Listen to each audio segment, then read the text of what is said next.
오늘 우리에게 주신 하나님의 말씀 사사기 6장 1절부터 40절까지 말씀입니다. 사사기 6장 1절부터 40절까지의 말씀. 이제 봉독하겠습니다. 하나님의 말씀 경청하십시오.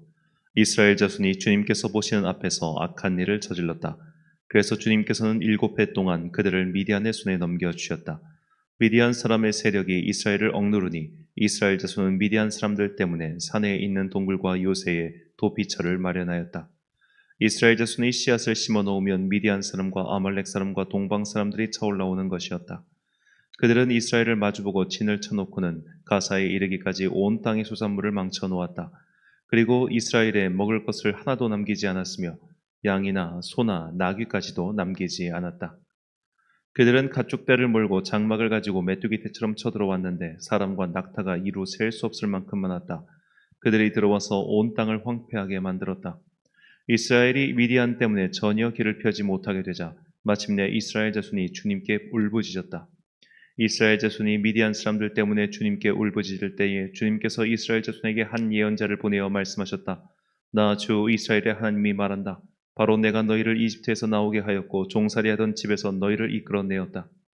내가 너희를 이집트 사람과 또 너희를 억압하는 모든 원수의 손에서 구하여 내었다. 내가 그들을 너희가 보는 앞에서 쫓아내었고 그 땅을 너희에게 주었다. 그러면서 나는 너희에게 말하였다. 나는 주 너희의 하나님이다.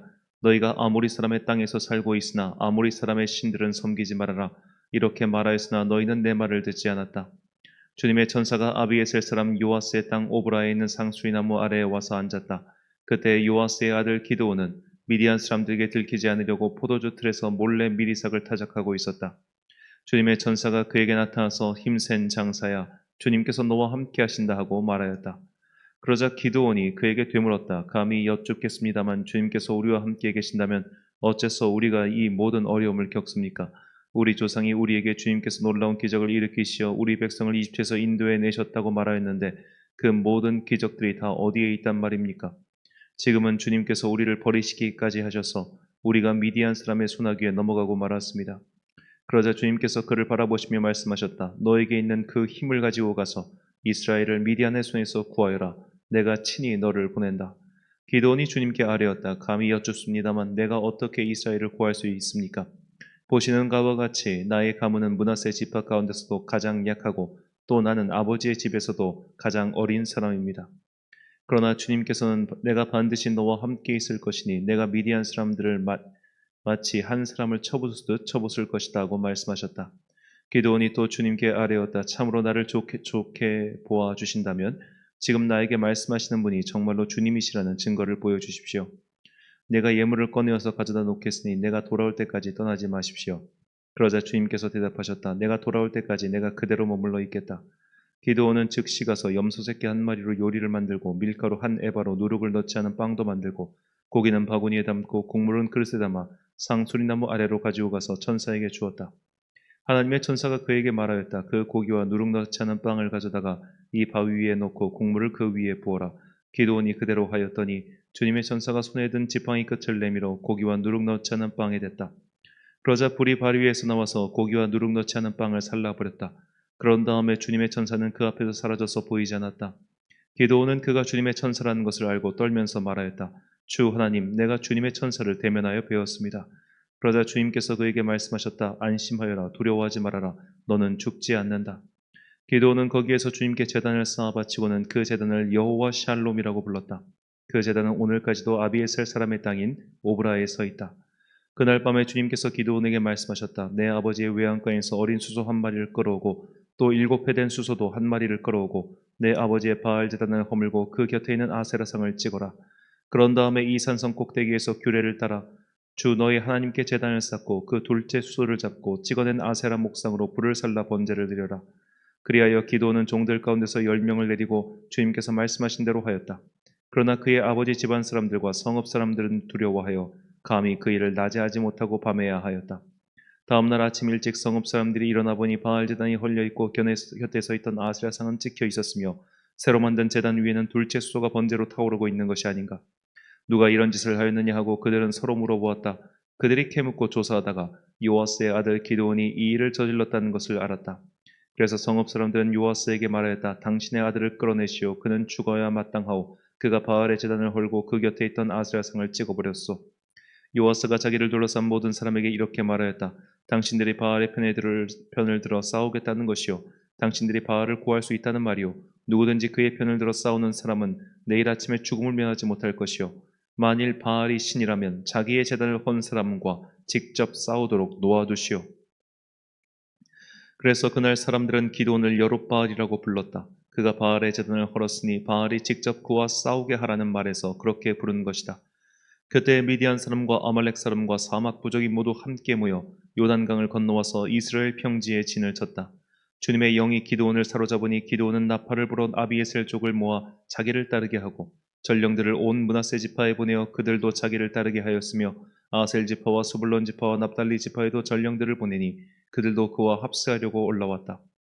기드온이 하나님께 아뢰었다. 참으로 주님께서는 말씀하신 대로 나를 시켜서 이스라엘을 구하시려고 하십니까? 그러시다면 내가 양털 한 뭉치를 타작마당에 놓아두겠습니다. 이슬이 이 양털 뭉치에만 내리고 다른 땅은 모두 말라 있으면 주님께서 말씀하신 대로 저를 시켜서 이스라엘을 구하시려는 것으로 알겠습니다. 그러자 정말 그렇게 되었다. 기드온이 다음날 아침 일찍 일어나서 양털 뭉치를 쥐어짜보니 양털 뭉치에 내린 이슬이 쏟아져 그릇에 물이 가득 찼다. 기드온이 또 하나님께 여쭈었다. 주님, 저에게 노하지 마십시오. 제가 한 번 더 말씀드리고자 합니다. 양털 뭉치로 한 번만 더 시험하여 보게 하여 주십시오. 이번에는 양털은 마르고 사방의 모든 땅에는 이슬이 내리게 하여 주십시오. 그날 밤에 하나님은 그대로 하여 주셨다. 양털은 말라 있었고 사방의 모든 땅만 이슬로 젖어 있었던 것이다. 아멘. 일어나라 강한 용사여란 제목으로 하나님의 말씀 선포하겠습니다. 잠시 개인적인 이야기를 먼저 말씀드려서 참 송구합니다. 우리 교회가 이제 원주에서 시작을 했습니다. 원주에 이제 학원 건물 상가 10평 정도 되는 상가에서 그때는 이제 장비가 전혀 없어서 마이크 하나 그리고 이제 영상을 녹음할 수 있는 노트북 하나 이렇게만 가지고 시작을 했습니다. 그래서 그때는 매일매일 이렇게 예배를 드릴 수가 없었어요. 왜냐하면 저렇게 카메라가 있어야 영상이 송출이 돼야 뭘 할 수 있지. 이 마이크만 갖고 녹음만 하는 것으로는 매일매일 그렇게 하기가 좀 쉽지가 않았습니다. 그래가지고 이제 천안으로 오고 나서 비로소 지금 제 눈앞에 있는 카메라 영상 송출되는 저거를 구매한 이후에 2021년 6월 21일부터 그러니까 정확하게 만 2년 전 오늘부터 새벽 기도회를 지금까지 참 감사하게도 하루도 빠지지 않고 여기까지 왔습니다. 제가 의지가 어떤 강해서 이것이 가능했던 것이 아니라 하나님께서 새벽에 깨우셨어요. 정말로 피곤한 날에도 알람을 듣지 못하고 눈을 떴는데도 딱 새벽 기도할 시간이었고 그렇게 해서 여기까지 왔습니다. 사실 이 새벽 기도를 이제 시작하기 전에 좀 내적인 갈등이 있었습니다. 왜냐하면 이 새벽 기도라는 게 한 번 시작하면 멈출 수가 없어요. 매번 해야 되는 그런 것도 있고 이제 저보다 먼저 개척을 하신 선배님들이 조언을 하시는 것이 양갈래로 나뉘었었습니다. 어떤 분들은 새벽 기도에 너무 힘을 쏟지 말아라. 왜냐하면 새벽에 너무 힘을 쏟아 놓으면 다른 것들을 할 수가 없다. 그런 겁니다. 그러니까 개척한 목사는 누가 대신해 줄 수 없기 때문에 이 매일의 새벽 기도에 쏟아붓는 심력이 상당합니다. 그래서 꽤 많은 분들이 이제 뭐 개척 책이라든지 혹은 뭐 여러 목사님들이 하시는 얘기 중 하나가 새벽 기도는 그냥 간단하게 말씀 읽고 기도만 하고 설교가 따로 없이 이렇게 하지 않으면 못 버틴다는 거예요. 왜냐하면 너무나 장기적인 레이스이기 때문에 그렇게 하면 못 버티니까 하지 말아라. 새벽 기도는 하지 않거나 봉독만 하거나 실제로 그래서 저희와 같은 작은 교회들 중에 새벽 설교를 매일매일 하는 교회는 사실 거의 없습니다. 여러분들이 유튜브만 찾아보셔도 금방 알 겁니다. 그런데 또 반면에 어떤 분들은 또 개척하시는 선배님들 중에 새벽 기도야말로 정말 힘을 쏟아야 된다. 그렇게 말씀하시는 분들이 계셨어요. 새벽 말씀이야말로. 왜냐하면 새벽에 그러니까 이 새벽 기도 말씀을 찾아서 들으시는 분들은 정말 찐 신앙이라는 거예요. 찐 신앙이. 누구보다도 열심히 있고 열정 있는 분들이기 때문에 그분들을 어떻게 보면 그분들에게 은혜를 끼칠 수 있을 만큼 설교를 하려면 사실은 새벽 설교를 더 열심히 준비해야 되고 주일 설교는 그냥 새벽 설교물의 결과물 혹은 연장선으로 하는 것이 맞다. 또 이렇게 하시는 분들도 있어요. 그러니까 정답은 없는 것 같아요. 다만 저는 이제 이쪽을 택했을 뿐입니다. 그래서 저는 사실 주일 설교를 준비하는 것보다 이 새벽 설교를 준비하는 게 사실 저는 더 즐겁고 그래서 여기까지 온 것 같습니다. 참 2년이라는 시간 동안 저를 깨우시고 여기까지 인도하신 에베네셀 하나님을 찬양하며 오늘 말씀 선포하도록 하겠습니다. 성경에서 메뚜기는 재앙의 대명사입니다. 이 메뚜기 사진은 거의 좀 혐오스러워서 보여드리지 않겠습니다. 이쪽 중동, 이집트, 팔레스타인 이쪽 문화권에서 메뚜기는 우리나라의 그 작은 메뚜기, 한 요만한 그 메뚜기와는 완전히 다릅니다. 보통은 황충이라고 성경에서 또 번역되기도 하는데 이쪽의 메뚜기는 덩치가 클 뿐 아니라 한꺼번에 만 마리, 수십만 마리가 날아다니면서 곡식도 먹지만 심지어 짐승도 잡아먹습니다. 그래서 이런 메뚜기 떼가 한 번 닥치면 그야말로 모든 게 다 쑥대밭이 되지요. 그래서 그들에게 메뚜기란 공포의 대명사였으며 또한 숫자가 아주 많다. 공포스러운 대상인데 심지어 숫자까지도 많다. 이런 것을 뜻하는 상징이기도 합니다. 이렇게 공포스러운 메뚜기 떼와 같은 이들이 바로 오늘 본문의 이스라엘을 괴롭히는 미디안 사람들이었습니다. 본문 4절과 5절 말씀. 진을 치고 가사에 이르도록 토지 소산을 멸하여 이스라엘 가운데 먹을 것을 남겨두지 아니하며 양이나 소나 나귀도 남기지 아니하니 이는 그들이 그들의 짐승과 장막을 가지고 올라와 메뚜기 떼같이 많이 들어오니 그 사람과 낙타가 무수함이라 그들이 그 땅에 들어와 멸하려 하니. 자, 이 미디안 사람들은 아마도입니다. 정확하게는 알 수가 없고 아라비아 반도에서 살던 민족이 아니었을까 그렇게 추측을 합니다. 오늘날 사우디아라비아죠. 자, 이들은 농사를 지을 수 있는 땅이 없었기 때문에 유목 생활을 하면서 또는 약탈을 하면서 이렇게 이동하며 살 수밖에 없었죠. 그런데 이들의 숫자가 너무나 많았습니다. 그래서 이스라엘은 소위 말해서 숫자가 깡패라고 이 앞에서 무력하게 수탈을 당했고 그 시간이 7년이었던 것이죠. 이 7년이란 시간은 이 다른 민족의 지배 기간에 비하면 사실 짧은 기간이었습니다만 그야말로 이 미디안 사람들이 메뚜기 떼처럼 탈탈 떨어갔기 때문에 이 궁핍함이 너무 심하여 하나님께 부르짖었던 것입니다. 그러니까 과거에 그들을 압제하던 민족이 일종의 권력형 압제였다면 이 미디안 사람들은 그야말로 수탈이었던 거예요. 그냥 싹 다 뺏어가는 그야말로 수탈. 자, 이 이야기만 보면 이스라엘이 마치 저 메뚜기 떼와 같은 미디안 민족의 이 어마어마한 숫자를 감당하지 못해서 이런 일이 벌어지는 것처럼 보입니다.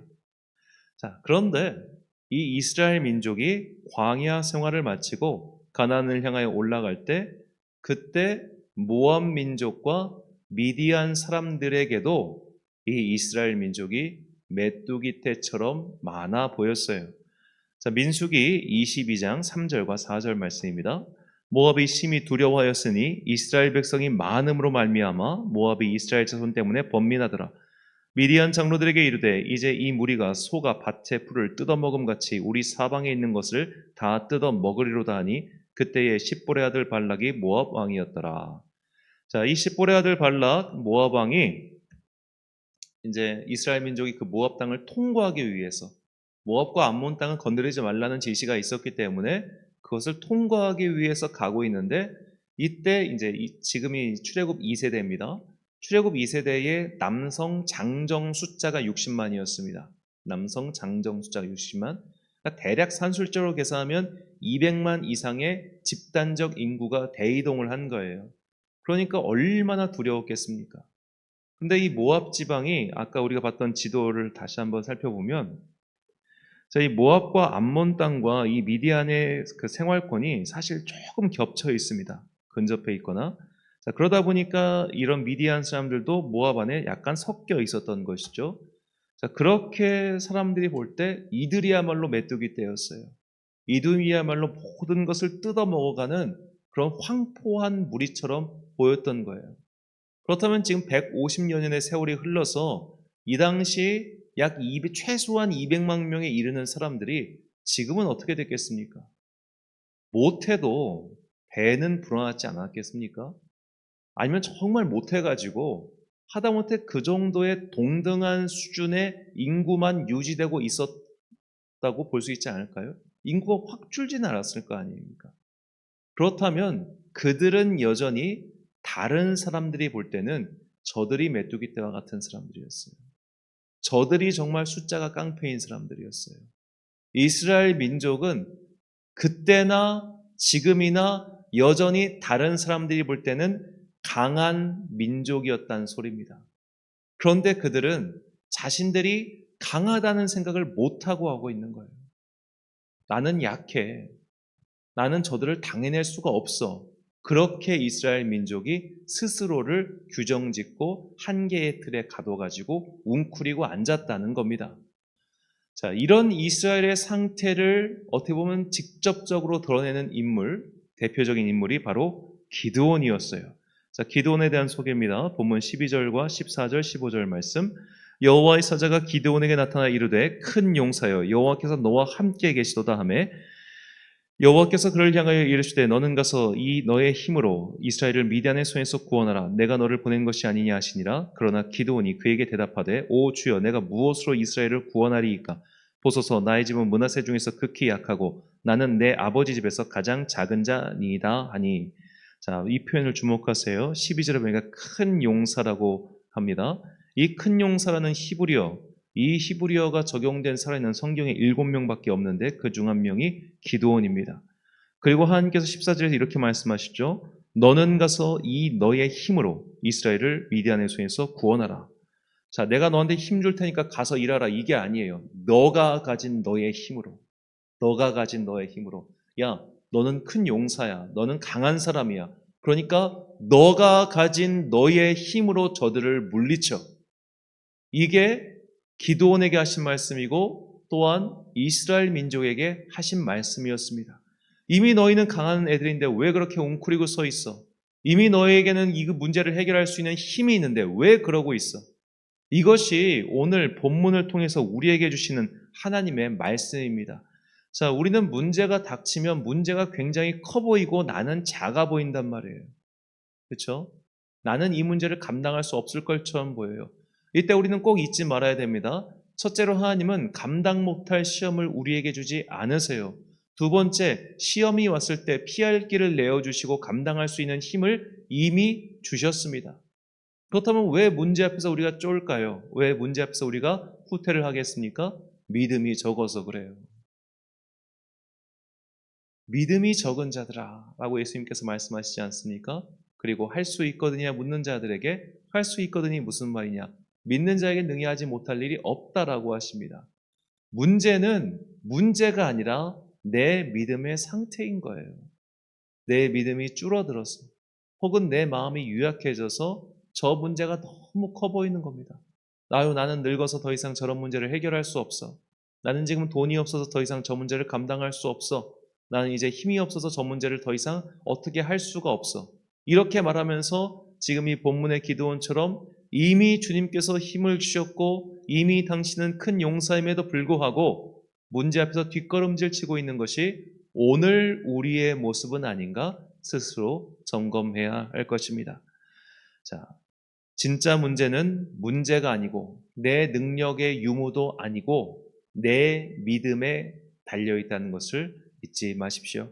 시편 31편 23절과 24절 말씀입니다. 너희 모든 성도들아 여호와를 사랑하라. 여호와께서 진실한 자를 보호하시고 교만하게 행하는 자에게 엄중히 갚으시느니라. 여호와를 바라는 너희들아 강하고 담대하라. 아멘. 사랑하는 천안광성교회 성도 여러분, 그리고 이 새벽을 함께 깨우고 계신 귀한 주님의 자녀 여러분, 정리해서 말씀드리면 첫째로 문제가 훨씬 크게 보여서 그것이 감당할 수 없다고 생각이 든다면 그것은 문제 탓이 아니라 내 믿음의 줄어든 탓이라는 것, 이것을 기억하시고 문제가 아닌 믿음부터 점검하십시오. 두 번째로 하나님께서는 감당할 수 있는 시험을 주십니다. 그러므로 나는 저거 못해요. 나는 감당할 수 없어요. 라고 지레 겁먹지 마십시오. 지금까지도 우리는 쉽지 않은 길을 걸어왔고 그러면서 그 길을 통과하며 걸어오는 동안 시험을 감당할 수 있을 만한 충분한 힘을 길러 왔습니다. 여러분 각자의 인생은 그리 녹록한 인생이 아니었을 겁니다. 그 녹록하지 않은 인생길을 걸어오는 동안 당신의 다리의 힘과 당신의 마음의 힘은 이미 충분히 강해졌을 겁니다. 그러므로 반복되는 문제에 지치지 마시고 커 보이는 문제 때문에 겁먹지도 마십시오. 이미 당신은 강한 용사입니다. 그러므로 주님께서 이미 주신 그 힘을 가지고 담대하게 일어나서 문제를 바라보시기 바랍니다. 감당하지 못할 시험은 주지 않으시는 자비하신 하나님을 신뢰하며 자신 앞에 닥친 인생의 문제를 하나씩 풀어가는 여러분과 제가 되시길 간절히 축원합니다. 기도하겠습니다.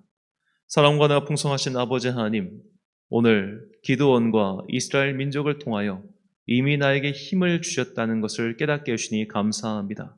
주님께서는 감당 못할 시험은 내리지 않으시며 무엇보다 감당할 수 있는 힘을 이미 우리에게 주셨다는 것, 우리가 이것을 굳게 신뢰하며 결국 문제가 커 보인다면, 문제가 어려워 보인다면 내 믿음에 달려 있다는 것을 다시 한번 잊지 않게 하시고 먼저 자신의 믿음부터 돌아보는 주의 사람들 되게 하여 주옵소서. 문제를 주목하면 문제가 커 보이지만 하나님께 주목하면 해결의 기미가 보인다는 것을 잊지 않게 하시고 오늘도 감당하기 힘든 인생의 문제 앞에서 조용히 기도하며 주님께 방법을 구하는, 그리고 주님께서 이미 나에게 주신 힘을 잘 사용하여 문제를 해결해 나가는 주의 자녀들 되게 하여 주옵소서. 날씨가 무척 더운 6월의 중간입니다. 주님께서 우리 성도들에게 힘을 내려주시고 낮의 해를 구름으로 막아주사 우리 성도들이 더위에 지치 아니하도록 주님께서 인도하여 주옵소서. 연로하신 성도님들 기억하여 주시고 그들에게도 능력과 은혜를 더하여 주옵소서. 한 주간의 중간인 수요일입니다. 오늘도 각자의 처소에서 주님 앞에 나와서 예배드리는 모든 성도들에게 주님의 한량없는 은혜가 함께 하시길 간절히 소망하오며 이 모든 말씀 우리 구주 예수 그리스도의 이름으로 기도드립니다. 아멘. 오늘의 기도 제목입니다. 문제가 큰 게 아니라 내 믿음이 작아진 것은 아닐까요? 내 삶에서 일어나는 여러 가지 문제를 극복하고 승리할 수 있는 믿음을 회복시켜달라고 기도하십시오. 오늘 주신 기도의 제목 가지고 기도와 묵상에 힘쓰는 하루 되시길 바랍니다. 기도하겠습니다.